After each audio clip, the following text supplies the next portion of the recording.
Hola a todos, mi nombre es Luis, soy profesor de Historia del Arte aquí en BCNLIP y hoy vamos a hablar de un evento histórico que ocurrió en el mes de diciembre, concretamente el 10 de diciembre de 1898. Este evento es la firma del Tratado de París que pone fin a la guerra entre Estados Unidos y España. Para comprender la importancia de este evento debemos echarnos atrás y dar un poco de contexto histórico. Como ya sabéis, España había sido un imperio transcontinental que se extendía por gran parte del continente americano, pero durante la Guerra de la Independencia Española, cuando España estaba bajo la ocupación de Napoleón, empezó un proceso bajo el cual la mayoría de estos países terminaron independizándose de España. A finales del siglo XIX, a España ya solo le quedaban unas pocas colonias, que eran concretamente Cuba, Puerto Rico y la Capitanía General de Filipinas, que incluía toda una serie de islas que hoy en día no se consideran parte de Filipinas, tales como las Marianas y Guam. El caso es que estos territorios habían estado intentando independizarse de España, se libraron varias guerras en Cuba.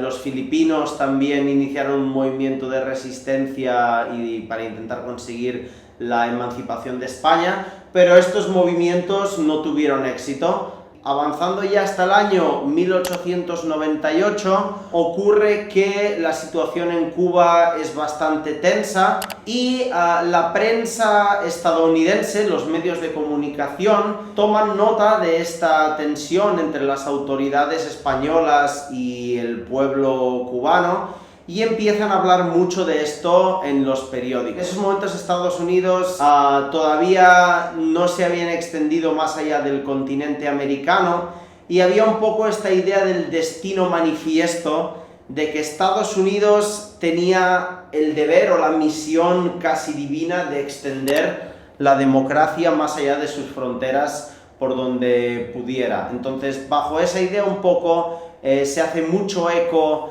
de la situación cubana en los medios de comunicación estadounidenses y el pueblo estadounidense, los votantes, empiezan a presionar mucho al gobierno para que haga algo al respecto. Estados Unidos mandó un barco de guerra, el Maine, lo mandó a Cuba y la misión originalmente era que tenían que apoyar o ofrecer evacuación a los ciudadanos estadounidenses que vivían en Cuba, pero este barco explotó y se hundió en misteriosas circunstancias. Ahora se cree que pudo ser una explosión de la caldera, es decir, no provocado, un accidente, pero el caso es que esa fue, digamos, el detonante, el casus belli, y a partir de aquí Estados Unidos declaró la guerra a España y se luchó una guerra que duró 3 meses, que fue muy exitosa para Estados Unidos. Lograron eliminar casi por completo la flota de guerra, los barcos de guerra españoles. Los derrotaron en Cuba y en Filipinas los españoles, básicamente, donde también hubo un escenario de guerra, se llegaron a rendir. España estaba bastante débil, tenía bastante caos interno en ese momento y tenía miedo de que la guerra pudiera escalar y pudieran llegar a amenazar con la pérdida de las Islas Canarias u otros territorios que España tenía más cerca de la península. Entonces decidieron firmar un acuerdo de paz con Estados Unidos bajo el cual le vendían o le cedían la soberanía de Filipinas, las Islas Marianas, Guam y Puerto Rico a Estados Unidos. Eso no fue el caso con Cuba. Recordemos que Estados Unidos había intervenido en Cuba en principio para ayudar a los cubanos a liberarse de la opresión española. Y es por ese motivo que hubiera quedado bastante mal, se hubiera visto de forma bastante negativa que Estados Unidos después de esto hubiera tomado control de Cuba. Entonces Estados Unidos le concedió la independencia a Cuba después de esto. Eso sí, obligaron a Cuba a aceptar un alquiler indefinido de la bahía de Guantánamo, que actualmente sigue siendo territorio utilizado por Estados Unidos. de forma bastante oscura. Y, como decimos, Puerto Rico, Guam, las Marianas y Filipinas pasaron a ser parte directamente del territorio estadounidense. Puerto Rico lo sigue siendo a día de hoy. Es un territorio no incorporado de Estados Unidos, no es un estado, pero forma parte del territorio total y tiene una especie de autogobierno. Filipinas, los filipinos habían pensado que Estados Unidos había llegado a ayudarles a liberarse de la opresión española. No fue así y se libró una guerra en Filipinas que terminaron ganando los estadounidenses, y no fue hasta 1946, después de la Segunda Guerra Mundial, que Estados Unidos le concedió a Filipinas su independencia. Entonces, este evento es significativo porque significa la muerte del Imperio Español hasta cierto punto. España siguió teniendo ambiciones coloniales en África, pero la época del Imperio había muerto. Y en España esto no causó un impacto económico muy fuerte, porque la economía española ya estaba muy desconectada de estos territorios, pero sí causó un impacto cultural en el que el pueblo español tuvo que examinarse y darse cuenta que ya no era un imperio internacional, sino un Estado-nación.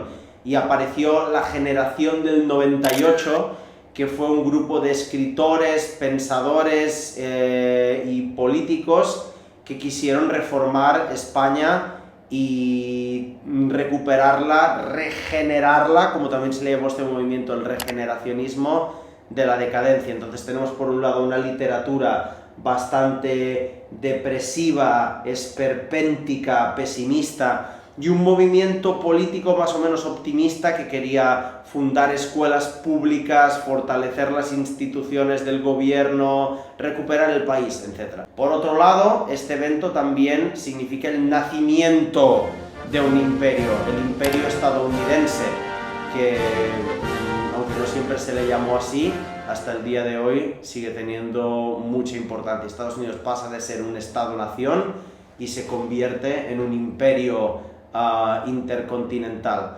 Por último, este evento nos sirve para recordar que Filipinas fue parte de España durante más de 300 años, y aunque Filipinas nunca recibió el mismo nivel de españolización o hispanización que Latinoamérica, sigue teniendo mucha influencia española, y el filipino sigue teniendo en la lengua filipina el tagalo, una de las muchas lenguas que se hablan en Filipinas.